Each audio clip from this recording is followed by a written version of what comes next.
ABC न्यूजको बीच टकमा यहाँलाई स्वागत छ। म कृष्ण भट्ट।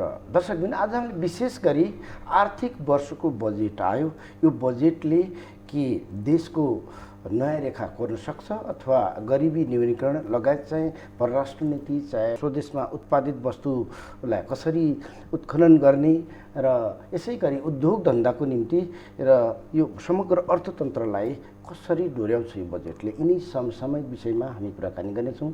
कुराकानीको निम्ति हामीसँग हुनुहुन्छ अर्थविद डाक्टर चन्द्रमणि अधिकारी। कार्यक्रमलाई स्वागत छ। धन्यवाद, नमस्कार। सन्चै हुनुहुन्छ? ठिक छु। अहिलेसम्म यहाँहरूको चाहिँ नि शुभकामना।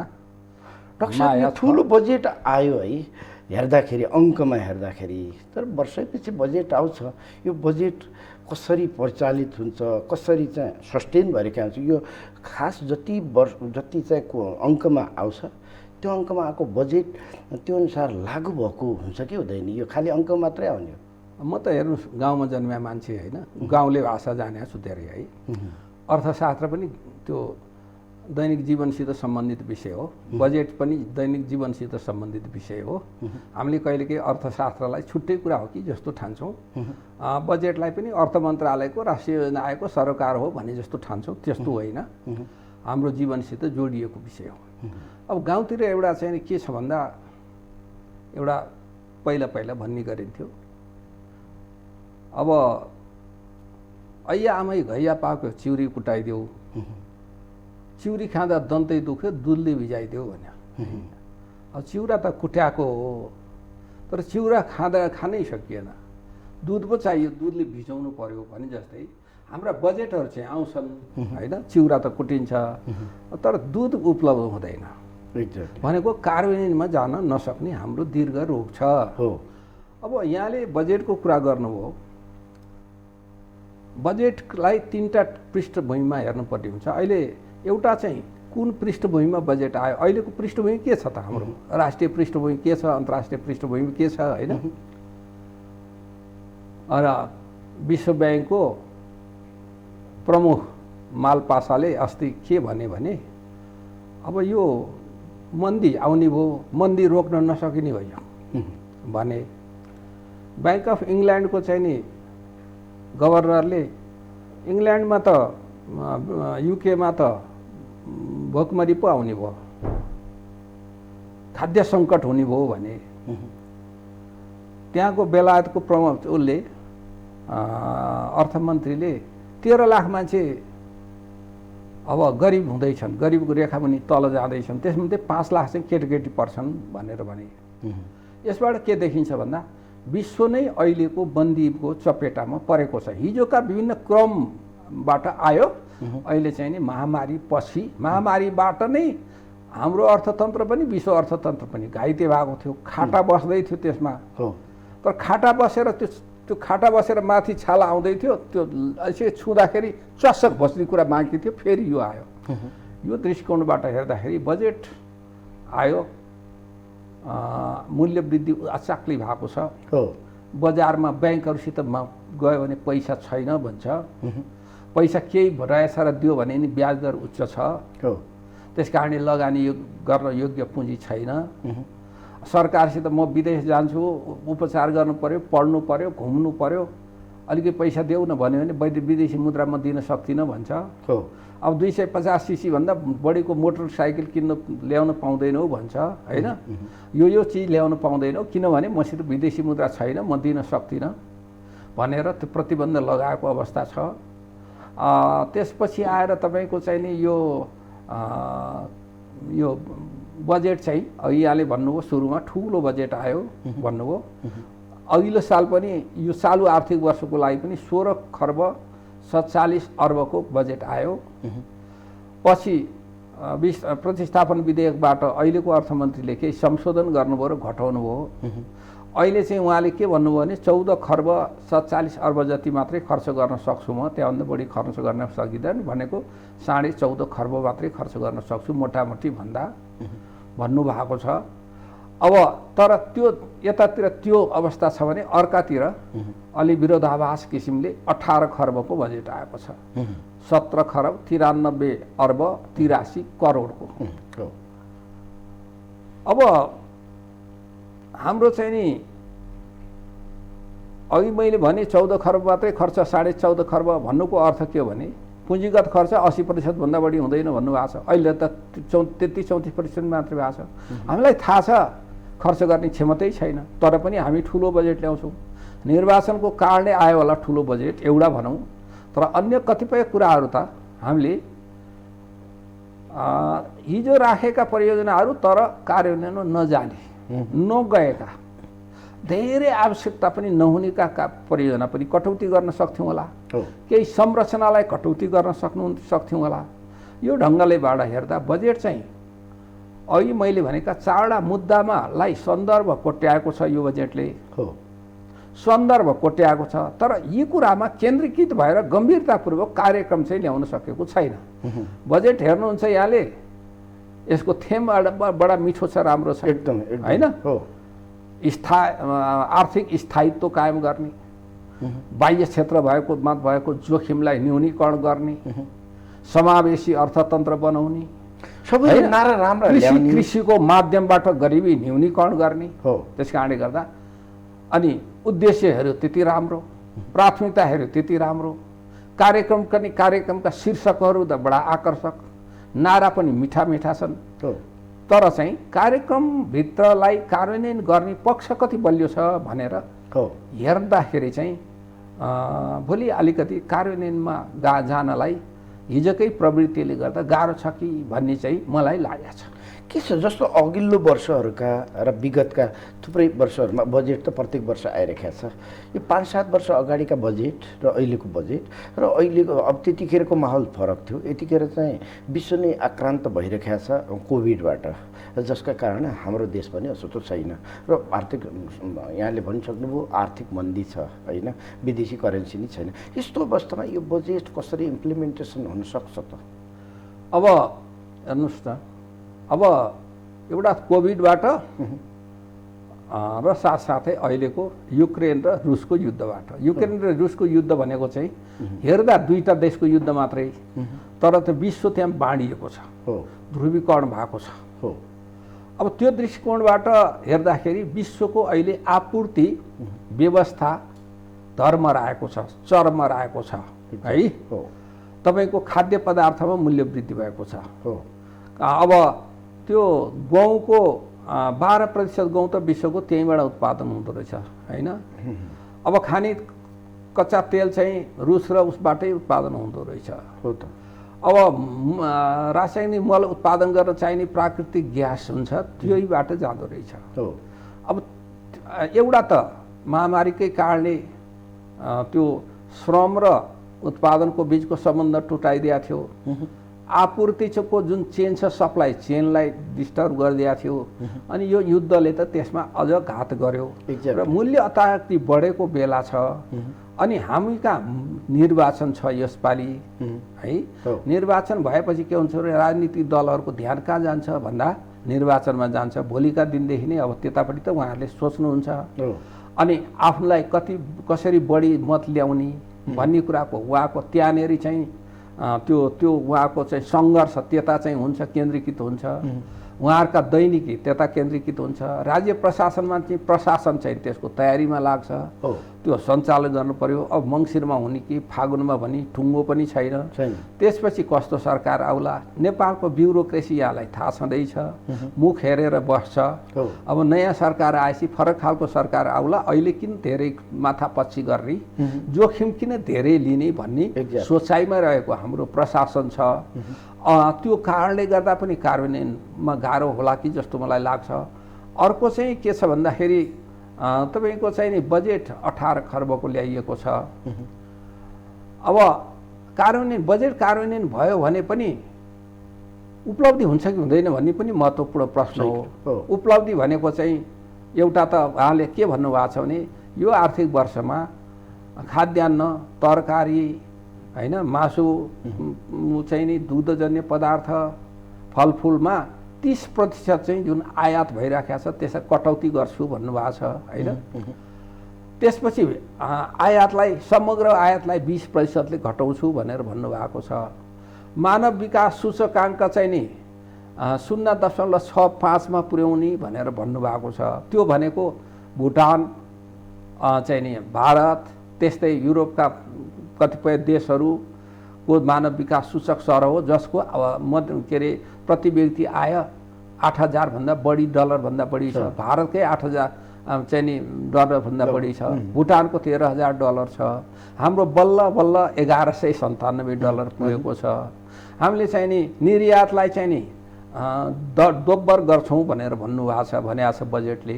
निर्यातलाई दोब्बर निकासीलाई दोब्बर गर्ने भनेको हाम्रो अहिलेको निकासी कति हो भनेर हेर्यो भने के हो भन्ने कुरा हैन। निकासी चाहिँ कस्तो छ भने अहिलेको यो 9 महिनामा 161 अर्बको निकासी भएछ। त्यो निकासी मध्ये 60% चाहिँ सोयाबिन तेल र हैन सोयाबिनको चाहिँ नि भटमासको तेल र पामको तेल रहेछ।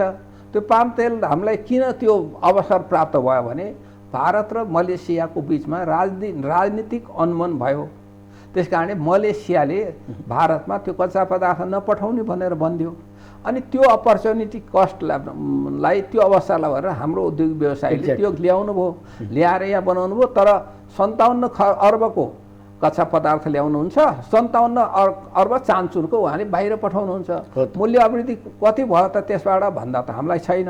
त्यसकारण 60% घटाउने हो भने त तपाईँको चाहिँ हाम्रो चाहिँ ऊ भनेको त करिब 1 खर्ब मात्रै हो अहिलेको भने चाहिँ 2 खर्बै पुर्याउन पनि अब हामीले वास्तविक निकासी भनेको हाम्रो कच्चा पदार्थ, हाम्रो सिप मूल्य जडीबुटीदेखि लिएर हाम्रा कृषि उत्पादनदेखि लिएर हैन कृषि उत्पादनमा हाई भ्यालु प्रडक्ट्सहरू भयो, खनिजका कुराहरू हामीले बाहिर पठायौँ भने पो भयो त त्यो कुराहरू पठाउनलाई हामी दोब्बर बनाउन सक्छौँ त भन्ने ढङ्गले पनि सोच्नु पर्ला।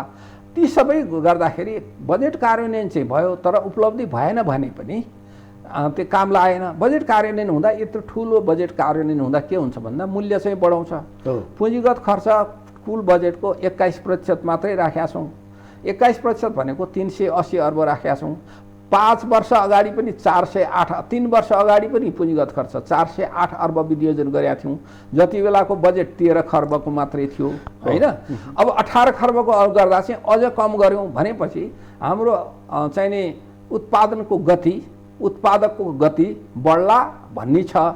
अब कृषि क्षेत्रमा चाहिँ नि तपाईँको धेरै कार्यक्रम आएका छन्, छरिएर आएका छन् है, नआएका होइन नआएका छन्। तर त्यो कार्यक्रमलाई सफल कसले बनाउने त भन्दा एउटा राज्यले सुविधा दिएर, प्रविधि दिएर, वित्तीय पहुँच बढाएर हैन, बजारको प्रबन्ध गरिदिएर, बजार सुनिश्चित गरेर हैन, गोदाम घर शीतघरहरू बनाइदिन्छु पनि भनेको छ। अघिल्लो पालि पनि बनाउँछु भने त बन्न सकेन हैन। अहिले अझ 100 वटा बनाउँछु भनेको छ। अघिल्लो पालि 89 वटा बनाउँछु भनेको थियो, अहिले चाहिँ 100 वटा भन्यो। तर त्यो सबै गर्नलाई त जनशक्ति चाहियो। जनशक्ति जति सबै उर्वरा जनशक्ति, ऊर्जा जनशक्ति, युवा जनशक्ति बाहिर छ। त्यसकारणले गर्दा कार्यान्वयनको पक्ष चाहिँ मैले जटिल देखेको छु, चुनौतीपूर्ण देखेको छु। कि संयुक्त सरकार छ, यो संयुक्त सरकारले यो इम्प्लिमेन्टेसन गरेर यो कार्यान्वयनमा लैजान सक्नु त पर्ने हो नि त। यसो छ, अब संयुक्त सरकार चाहिँ संयुक्त होस् एकल होस्, त्यो कार्यान्वयनमा जाने भन्ने कुरो त सबभन्दा पहिला त बजेट 2 खालको हुँदो रहेछ क्या। बजेटको चरित्र कस्तो छ, हामीले बजेट निर्माण गर्दा कति यथार्थवादी भएर बनायौँ भन्ने छ। तपाईँलाई मैले उदाहरण दिन्छु। चालु आर्थिक वर्षमा सुरुमा 378 अर्बको चाहिँ नि पुँजीगत खर्चको लागि बजेट विनियोजन गरिएको थियो, 378 अर्ब। तर अर्थ मन्त्रालयसित 380 अर्ब जतिको चाहिँ गैर बजेटरी रकम माग भयो भनेर केही महिना अगाडि 1.5 महिना अगाडि मैले समाचार देखेको थिएँ र अर्थका पदाधिकारी अनुसन्धान हो भनेर भन्नुभएको थियो। यसको अर्थ के हो भने बजेटमा राखेको चाहिँ खर्च नहुने तर थप बजेट माग्ने भन्नुको अर्थ के हो भने हामीले बजेट राम्ररी बनाएनौँ। त्यसकारण जुन परियोजना बजेटमा राख्यौँ, जुन कार्यक्रम बजेटमा राख्यौँ, त्यसले गर्दाखेरि चाहिँ त्यो राख्यौँ ती चाहिँ कार्यान्वयनमा जाने खालका रहेनछन्। हामीले या त त्यहाँनेरि चाहिँ नि वातावरण प्रभाव अध्ययन गरेका रहन्छौँ, या त डिटेल डिजाइन गरिसकेका रहन्छौँ, या त चाहिँ सर्वे गरिसकेका रहन्छौँ। फिजिबिलिटी स्टडी भइसकेका रहन्छ या त चाहिँ जग्गा खाली गर्नुपर्ने ठाउँमा गरेर रहन्छौँ। त्यस कारणले गर्दा कार्यान्वयन भएन भने अब त्यो तीनटा तहका सरकारहरूको बिचमा समन्वय भएन कि अन्तर मन्त्रालय समन्वय भएन कि यी विविध कारणले गर्दा अनि तीनटा तहको सरकारहरूको बिचमा अधिकारको स्पष्टता नभएर अब भनेपछि त्यसको अर्थ के हो भन्दा हामीले बजेट निर्माणमा नै हामी ठिक तरिकाले वैज्ञानिक ढङ्गले यथार्थवादी भएर तयारी भएका आयोजनाहरू मात्रै जो भोलिका दिनदेखि कार्यान्वयनमा जान सक्छन्। बजेटको सुनिश्चितता भइसकेको छ, बजेट रकम यहाँबाट प्राप्त गर्ने, वैदेशिक यति प्राप्त गर्ने, स्वदेशी रकम यति राख्ने, निजी क्षेत्रसितको सहभागिता बनाउने छ, निजी क्षेत्र पनि तयार भइसकेको अवस्था छ भने नै हुने हो हैन। त्यसकारण एउटा त बजेटको कार्यान्वयन बजेट तर्जुमा प्रक्रिया नै त्यति अझै वैज्ञानिक बनाउन सकेका छैन, हचुवा छ। प्रोजेक्ट ब्याङ्क बनाउनु पर्छ। प्रोजेक्ट ब्याङ्क बनाइसकेपछि प्रोजेक्ट ब्याङ्कबाट मध्यकालीन खर्च संरचना तयार गर्नुपर्छ। मध्यकालीन खर्च संरचनाको आधारमा जुन मध्यकालीन खर्च संरचना परेको भनेको त्यस्ता आयोजना र कार्यक्रमहरू जसको प्राथमिकता निर्धारण भइसकेका छ, त्यसका मापदण्डहरू सुनिश्चित भइसकेका छन्, त्यसको चाहिँ सूचकहरू निर्धारण भइसकेका छन्, त्यसको लागि स्रोत यहाँबाट प्राप्त गर्ने भन्ने भइसकेका छ, त्यस्तै यति व्यक्ति यति जनसङ्ख्या लाभान्वित भन्ने भइसकेका छ, यो अवधिमा बन्छ भनेर भनिसकेका छ। ती आयोजनाहरू चाहिँ अनि बजेटमा राख्ने हो। हाम्रो चाहिँ के छ भने प्रोजेक्ट ब्याङ्कको चाहिँ एउटा कन्सेप्ट चाहिँ राम्रो हो, तर त्यो चाहिँ औपचारिकतामा सीमित छ। मध्यकालीन खर्च संरचना औपचारिकतामा सीमित छ। त्यस कारणले गर्दा बजेट प्रभावकारी भएको छैन। अब यद्यपि चाहिँ नि केही कुरा हामी खरिद ऐनमा केही संशोधन गर्छौँ, सुधार गर्छौँ। तीनटा तहका सरकारहरूको खर्च गर्दाखेरि आयोजना खर्च गर्दा विभिन्न खालका आयोजनाको चरित्र हेरेर 5 करोडसम्मका आयोजना 50 लाखदेखि 5 करोडसम्मका आयोजना चाहिँ अहिले केन्द्रमै भए पनि हामी स्थानीय तहलाई दिन्छौँ। 5 करोडदेखि माथि 10 करोडसम्मका चाहिँ नि प्रदेशले हेर्छ र बाँकी चाहिँ केन्द्रले हेर्छ भनेर त्यहाँ भन्नु त भएको छ। त्यसमा त्यसरी आयोजना दिँदा स्रोतको सुनिश्चित भएर दिइन्छ कि दिँदैन भन्ने कुरा छ। यहाँलाई भनौँ यो चाहिँ नि बहुवर्षीय ठेक्कामा गएका कतिपय आयोजनाहरू यो सङ्घीयता कार्यान्वयन हुनुभन्दा अगाडि, निर्वाचन हुनु अगाडि सङ्घीय सरकारले यो बहुवर्षीय ठेक्कामा लगाउने भनेर भनेका आयोजनाहरू सैद्धान्तिक स्वीकृति भएकाहरू आयोजनाहरू तिनीहरूको चाहिँ त्यो आयोजना चाहिँ तल पठाइयो, लिस्ट पठाइयो, तर आयोजना जाँदाखेरि न त्यसको डिटेल स्टडी गएको छ, न चाहिँ स्रोत सुनिश्चित भएर गएको छ र न स्रोत पठाइएको छ। भएपछि अनि प्रदेश र सङ्घको बिचमा चाहिँ नि द्वन्द्व सुरु भएको थियो र महिला कतिपय मुख्यमन्त्रीहरूले भन्नुभएको थियो चाहिँ नि प्रोजेक्ट चाहिँ आउँछ तर प्रोजेक्टसँगै पैसा पनि आउँदैन, त्यो काम गर्ने मेसिनरी पनि आउँदैन, जनशक्ति पनि आउँदैन, अधिकार पनि आउँदैन, प्रोजेक्ट सूची मात्रै आउँछ। यस्तो विडम्बना छ भनेर भन्नुभएको थियो। त्यसकारण त्यस्तै किसिमले मात्रै गयो भने त काम लाग्दैन। अधिकारको चाहिँ नि तीन तहका अधिकारको सन्दर्भमा अझै कतिसम्म मोटामोटी लेखिएको छ, तर चाहिँ नि दुई विधा अझै पनि बाँकी छ। साझा अधिकारहरूको सन्दर्भमा त सङ्घीय कानुन बनेकै छैन।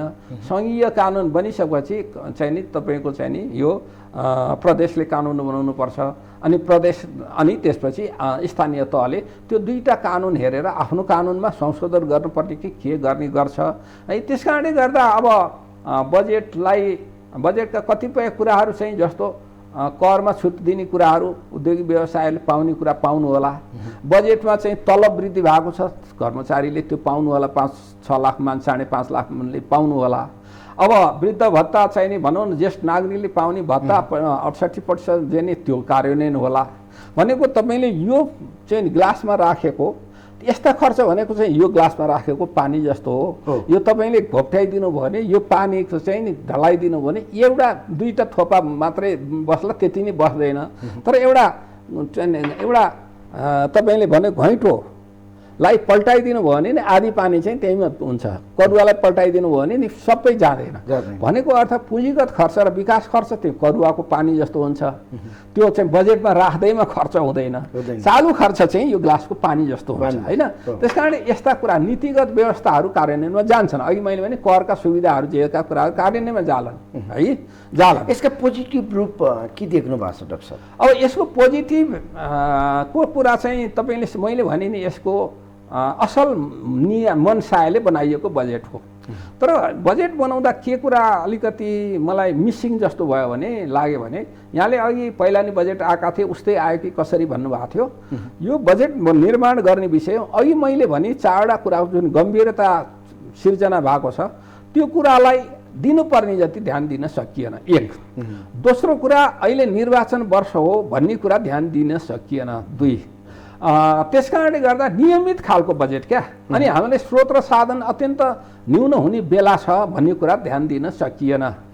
त्यस कारणले गर्दा यो अलिकति नियमित ढङ्गले जसरी हाम्रो अर्थतन्त्र ठिकठाक चलिरहेछ, सबै कुरा राम्रै चलिरहेछ भन्ने जस्तै बजेट आउँदै पनि यसका सकारात्मक पक्षहरू भनेको के हो भन्दा, अब चाहिँ नि त्यो चाँदीको के अरे कालो बादलमा चाँदीको घेरा भने जस्तै चाँदीको घेरा चाहिँ के हो भने यसको थेम राम्रो छ, यसका उद्देश्य राम्रा छन्, यसका चाहिँ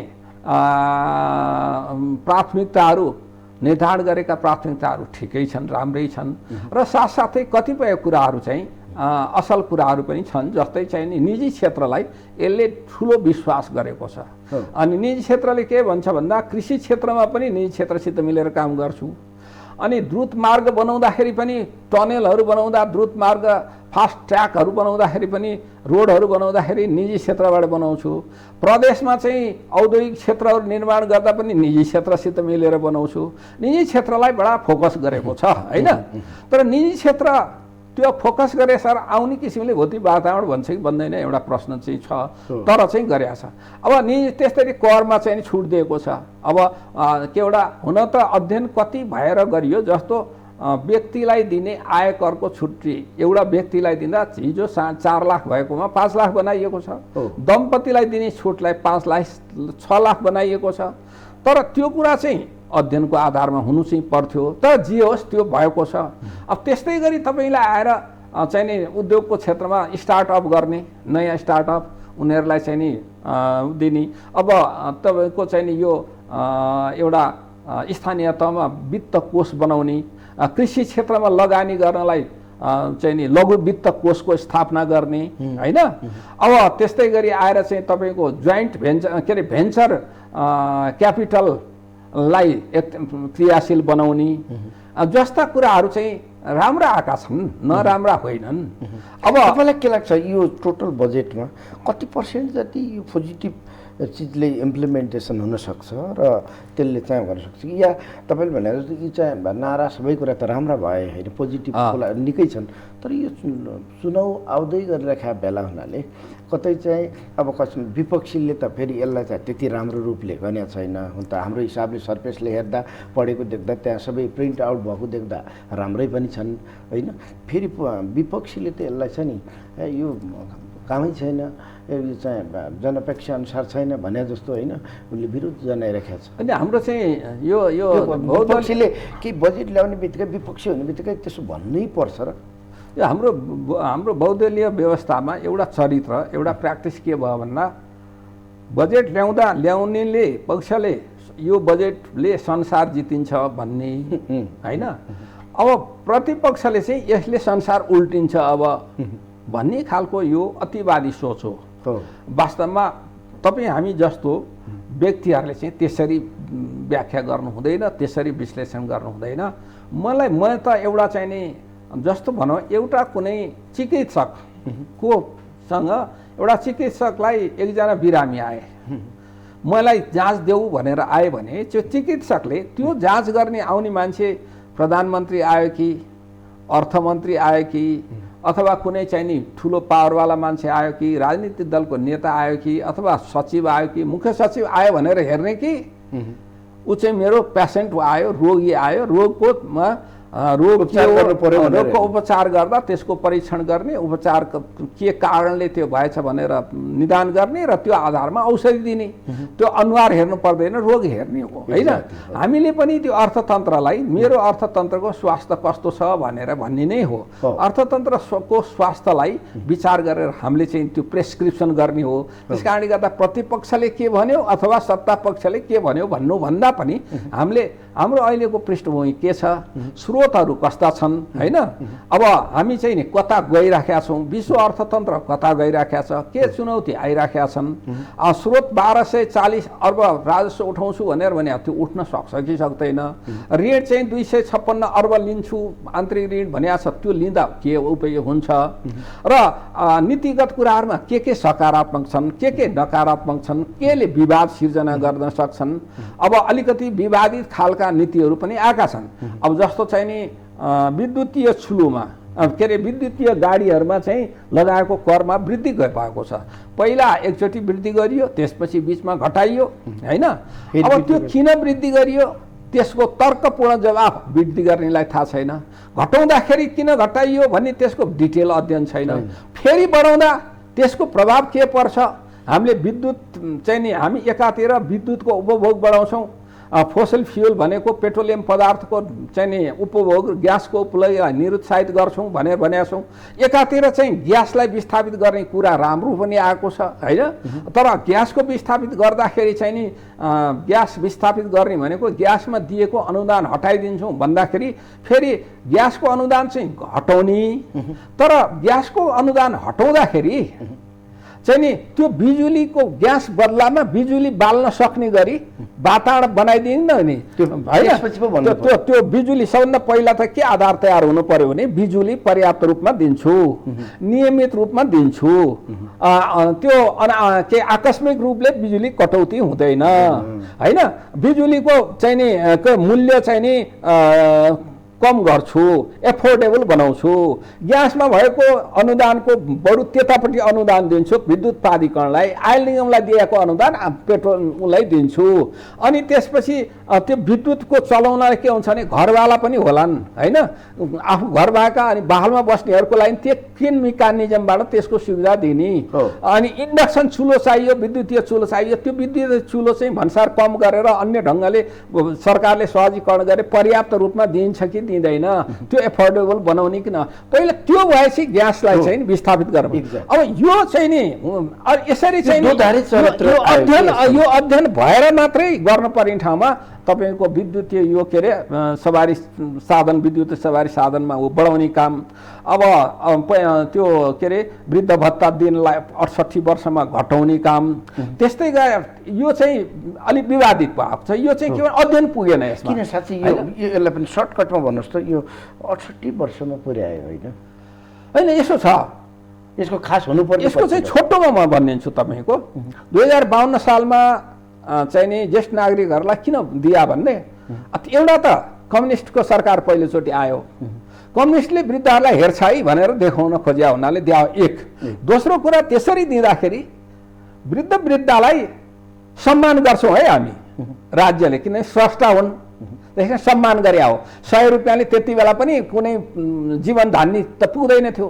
त्यसपछि के हुँदै आयो भने त्यसमा विस्तारित हुँदै आयो। एकल महिलाले पाउने, लोकप्रमुखले पाउने, दलितले पाउने होइन, अब अरूहरूले नि पाउने, अपाङ्गता भएकाहरूले गर्दा क्षेत्र विस्तारित हुँदै आएर अनि त्यो बढ्दै गयो। सबैले के भयो भने अब यो बढायो भने भोट बढ्दो रहेछ भन्ने किसिमले अध्ययन नगरी बढाउने र एप्रोच क्लियर नभइकन त्यो जीवन धान्न दिया हो कि सम्मान गर्न दिया हो भने क्लियर नगरिकन गरे हुनाले यस्ता कुराको बृहत अध्ययन गरेर हाम्रो अर्थतन्त्रले भोलि दायित्व कति सिर्जना हुन्छ, त्यसले धान्छ कि धान्दैन भन्ने कुराको अध्ययन नगरे हुनाले यो अध्ययन गर्नु पर्थ्यो भने मैले। अर्को एउटा चाहिँ जस्तो चाहिँ नि हिजोका चाहिँ नि यो उहरू छन् के अरे उद्योगहरू, प्रतिष्ठानहरू, सरकारी प्रतिष्ठानहरू पुनर्जीवित गर्ने भने त्यसको नि अध्ययन धेरै भएको छैन। पुनर्जीवित गर्नु राम्रो हो, तर चाहिँ त्यो के सस्टेन छ त? सिगरेट फ्याक्ट्री हामी फेरि चलाउन सक्छौँ भन्ने कुरा छ। अब त्यसै गरी अर्को एउटा के छ भने रुग्ण उद्योगहरूको जग्गा चाहिँ नि त्यो के अरे यो के अरे हदबन्दीभन्दा बढीको जग्गा छ भने त्यसलाई बेच्न पाउने व्यवस्था र दायित्व भुक्तानी गर्ने भने त्यसले हिजो त्यो जग्गा कुन उद्देश्यले प्राप्त गरेका थियो, सरकारबाट प्राप्त गरेका हो कि अधिग्रहणबाट प्राप्त गरेका थियो, जुन उद्देश्यलाई हो त्यसैलाई प्रयोग गर्नुपर्छ, अन्य अन्यथा प्रयोग गर्न पाइँदैन भनेर भनेको अदालतले पनि त्यो कुरा भनेका ठाउँमा यस्तो कुराहरू पनि छ। त्यस कारणले गर्दा बजेटमा समग्रमा औसतमा असल नियतले बनाएको बजेट र हेर्दा राम्ररी सिँगारिएको जग कमजोर भएको घर जस्तो लागेको छ यो बजेट। हामी अन्तमा आयौँ डाक्टर साहब, जस्तो छ नि आम पब्लिकले यो बजेटबाट कस्तो अपेक्षा गर्न सक्छन् र हुनसक्छ, यो सर्टकटमा भन्नुहोस् त सिधिसकेको। अब आम जनता भनेको कर्मचारीले तलब पाउँछु भनेर अपेक्षा गर्ने भयो, बुढाबुढीले भत्ता पाउँछु भनेर भन्ने भयो, किसानले चाहिँ त्यो सबै दिएको कुरा भनेको कुरा चाहिँ अघि मैले भने होइन त्यो पाउन पाए हुन्थ्यो भने, तर त्यो खास लक्षित वर्गले त्यो सूचित भएको छ कि छैन, उसले प्रक्रिया थाहा पाएको छैन भन्ने छ कि छैन भन्ने कुरा महत्त्वपूर्ण प्रश्न हो। त्यो पाउँछु भन्ने अब त्यसरी उद्योग व्यवसायले कर छुटमा को कुराहरू पाएको छ, अन्य कुराहरूको घोषणा भएको छ। अब जस्तो इन्टरनेटमा को कस्टमा घटाइदिन्छु करमा भनिएको छ, त्यसबाट हामीलाई अलिकति सस्तो पनि होला भन्ने छ। तर मुख्य कुरा चाहिँ अहिलेको मूल्य वृद्धिको मारबाट उन्मुक्ति पाइन्छ कि पाइँदैन भन्ने जनताको सरकार त्यो हो। त्यसबाट चाहिँ यो बजेटले धेरै चाहिँ दिन सक्दैन। डाक्टर साहब, यहाँलाई धेरै धेरै धन्यवाद हामीलाई समयेर दिनुभएकोमा। हस् त, धन्यवाद छ सम्पूर्ण चाहिँ नि यो यहाँलाई, यो प्राविधिक टिमलाई, सम्पूर्ण दर्शकलाई मेरो हार्दिक नमस्कार छ। धन्यवाद। Thank you. दर्शकबिन, हामी कुरा गर्दै थियौँ अर्थविद चन्द्रमणि अधिकारीसँग। हस् त, भोलि अर्को विषय प्रसङ्ग साथ यहाँमा आज बस्ने बाचा गर्दै आजका लागि म लगायत सम्पूर्ण युनिटलाई पनि आज्ञा दिनुहोस्। एबिसी न्युज हेर्दै गर्नुहोस्। नमस्कार।